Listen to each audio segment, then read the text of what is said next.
Hi ಎಲ್ಲರಿಗೂ, ಇವತ್ತೊಂದು ಸುಲಭದ ಮಧ್ಯಾಹ್ನದ ಟಿಫಿನ್ ಬಾಕ್ಸ್ ರೆಸಿಪಿನ ನಿಮ್ ಜೊತೆ ಶೇರ್ ಮಾಡ್ತೇನೆ. ಇದನ್ನ ಬೇಗನೆ ಮಾಡಬಹುದು. ಬೆಳಿಗ್ಗೆ 10-15 ನಿಮಿಷ ಸಾಕು ಇದನ್ನ ಮಾಡ್ಲಿಕ್ಕೆ. ಮಕ್ಳಿಗೆ ಕೊಡ್ಬೋದು ಇದನ್ನ, ಅಥವಾ ಕೆಲ್ಸಕ್ಕೆ ಹೋಗುವವರಿಗೆ ಅಥವಾ ಬ್ಯಾಚುಲರ್ಸ್ಗೆ ಕೂಡ ಇದು ತುಂಬಾನೇ ಯೂಸ್ ಆಗುತ್ತೆ. ಈ ರೆಸಿಪಿ ಮೊಟ್ಟೆಯಿಂದ ಮಾಡೋದು. ಮೊಟ್ಟೆ ರೈಸ್ ಅಂತ ಹೇಳ್ತೀವಿ. ಇದಕ್ಕೆ ಯಾವುದೇ ರೀತಿಯಾಗಿರುವಂತಹ ಸಾಸ್ ಆಗ್ಲಿ ಅಥವಾ ಬೇರೆ ಯಾವುದೇ ಅನ್ಹೆಲ್ದಿ ಐಟಮ್ಸ್ ಅನ್ನ ಏನು ಹಾಕ್ಲಿಕ್ಕಿಲ್ಲ. ಎಲ್ಲ ಹೆಲ್ದಿ ಐಟಮ್ಸ್ ಹಾಕಿ ದಿಢೀರ್ ಅಂತ ಇದನ್ನ ಮಾಡಬಹುದು. ಹಾಗಾದ್ರೆ ಇದನ್ನ ಮಾಡೋದು ಹೇಗೆ ಅಂತ ನೋಡುವ ಬನ್ನಿ. ಮೊದಲಿಗೆ ನಾನಿಲ್ಲಿ 2 ಟೇಬಲ್ ಚಮಚದಷ್ಟು ತೆಂಗಿನೆಣ್ಣೆನ ಹಾಕ್ತಾ ಇದ್ದೀನಿ. ಈಗ ಇದಕ್ಕೆ 1.5 ಟೇಬಲ್ ಚಮಚದಷ್ಟು ಬೆಳ್ಳುಳ್ಳಿನ ಚಿಕ್ಕದಾಗಿ ಕಟ್ ಮಾಡಿ ಹಾಕ್ತಾ ಇದ್ದೀನಿ. ಹಾಗೆ ಒಂದು ಚಿಕ್ಕ ಈರುಳ್ಳಿನ ಕಟ್ ಮಾಡಿ ಹಾಕ್ತಾ ಇದ್ದೀನಿ.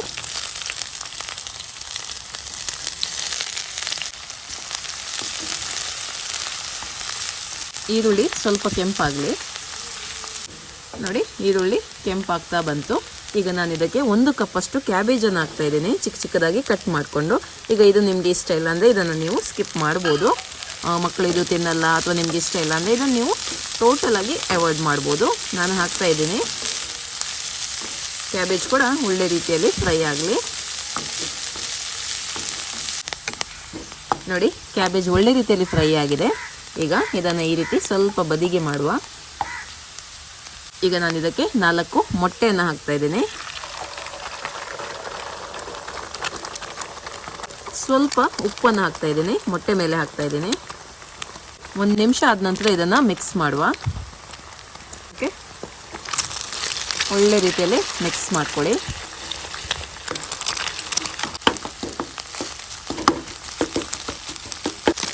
ಓಕೆ, ನೋಡಿ, ಈಗ ಮೊಟ್ಟೆ ಒಳ್ಳೆ ರೀತಿಯಲ್ಲಿ ಫ್ರೈ ಆಗಿದೆ.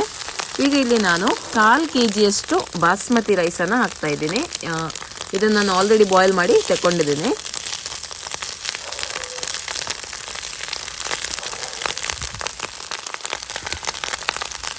ಅಂದರೆ 1 ಕಪ್ ಅಷ್ಟು ರೈಸನ್ನು ನಾನು ಬಿಸಿ ಮಾಡಿ ರೆಡಿ ಮಾಡಿ ಇಟ್ಕೊಂಡಿದ್ದೆ. ಅದನ್ನು ಹಾಕ್ತಾ ಇದ್ದೀನಿ. ಇವಾಗ 250 ಗ್ರಾಮ್ಸ್. ಇದಕ್ಕೆ ನಾನು 2 ಚಮಚದಷ್ಟು ಪೆಪ್ಪರ್ ಪುಡಿಯನ್ನು ಹಾಕ್ತಾ ಇದ್ದೀನಿ. ಅರ್ಧ ಚಮಚದಷ್ಟು ಜೀರಿಗೆ ಪುಡಿ. ಇದನ್ನು ಒಳ್ಳೆ ರೀತಿಯಲ್ಲಿ ಮಿಕ್ಸ್ ಮಾಡುವ. ಫ್ಲೇಮನ್ನು ಆಫ್ ಮಾಡಿದ್ದೆ ಆಯಿತು. ಇನ್ನು ಒಳ್ಳೆ ರೀತಿಯಲ್ಲಿ ಮಿಕ್ಸ್ ಮಾಡುವ. ತುಂಬ ಸುಲಭದಲ್ಲಿ ದಿಢೀರ್ ಅಂತ ಆಗಿಬಿಡುತ್ತೆ. ತುಂಬ ಹೆಲ್ದಿ ಕೂಡ.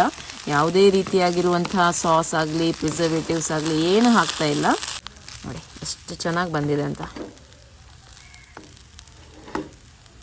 ಈಗ ಸ್ವಲ್ಪ ಮೇಲ್ಗಡೆಯಿಂದ ಗಾರ್ನಿಷಿಂಗ್ ಮಾಡಲಿಕ್ಕೆ ಕೊತ್ತಂಬರಿ ಸೊಪ್ಪನ್ನು ಹಾಕ್ತಾ ಇದ್ದೀನಿ. ನೋಡಿ, ನಾನು ಮೊಟ್ಟೆಗೆ ಉಪ್ಪನ್ನು ಹಾಕಿದ್ದೀನಿ. ಈಗ ರೈಸಿಗೆ ಸ್ವಲ್ಪ ಉಪ್ಪನ್ನು ಹಾಕ್ತಾ ಇದ್ದೀನಿ. ನೀವು ರೈಸ್ ಬೇಯಿಸುವಾಗ ಕೂಡ ಉಪ್ಪನ್ನು ಹಾಕ್ಕೊಳ್ಬೋದು, ಅಥವಾ ಇವಾಗ ಕೂಡ ನೀವು ಹಾಕ್ಕೊಳ್ಬೋದು.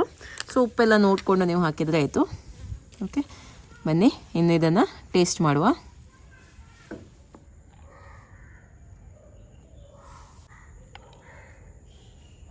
ಓಕೆ, ನೋಡಿ, ಸುಲಭದ ಮೊಟ್ಟೆ ರೈಸ್ ರೆಸಿಪಿ ರೆಡಿ ಆಗಿದೆ. ತುಂಬ ಹೆಲ್ದಿಯಾಗಿ ಮಾಡಿದ್ದೀನಿ.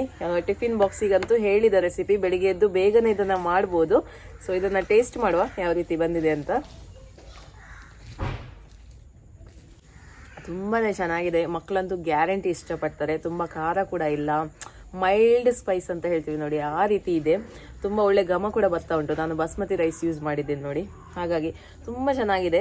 ಒಂದು ಸುಲಭದ ರೆಸಿಪಿ. ಬೆಳಿಗ್ಗೆ ಎದ್ದು ಕೆಲಸಕ್ಕೆ ಹೋಗುವವರಿಗೆಲ್ಲ ಒಂದು ಒಳ್ಳೆಯ ರೆಸಿಪಿ ಇದು. ಸೊ ಯಾರೆಲ್ಲ ನೋಡಿ ಕೆಲಸಕ್ಕೆ ಹೋಗ್ತಾರೆ, ಯಾರಿಗೆಲ್ಲ ಟೈಮ್ ಇಲ್ಲ, ಬ್ಯಾಚುಲರ್ಸ್ ಇದ್ದಾರೆ, ಮಕ್ಕಳಿದ್ದಾರೆ, ಅಂಥವ್ರ ಜೊತೆ ಈ ರೆಸಿಪಿ ಶೇರ್ ಮಾಡಿ. ಖಂಡಿತವಾಗ್ಲೂ ಅವ್ರು ಇಷ್ಟಪಡ್ತಾರೆ. ಅವ್ರಿಗೆ ತುಂಬ ಟೈಮ್ ಕೂಡ ಸೇವ್ ಆಗುತ್ತೆ. ಓಕೆ, ಇವತ್ತಿನ ರೆಸಿಪಿ ನಿಮ್ಗೆ ಇಷ್ಟ ಆಯ್ತು ಅಂತ ಅನ್ಕೊಳ್ತೇನೆ. ಇನ್ನು ಮುಂದಿನ ವಿಡಿಯೋದಲ್ಲಿ ಸಿಗ್ತೀನಿ. ಅಲ್ಲಿ ತನಕ ಬಾಯ್.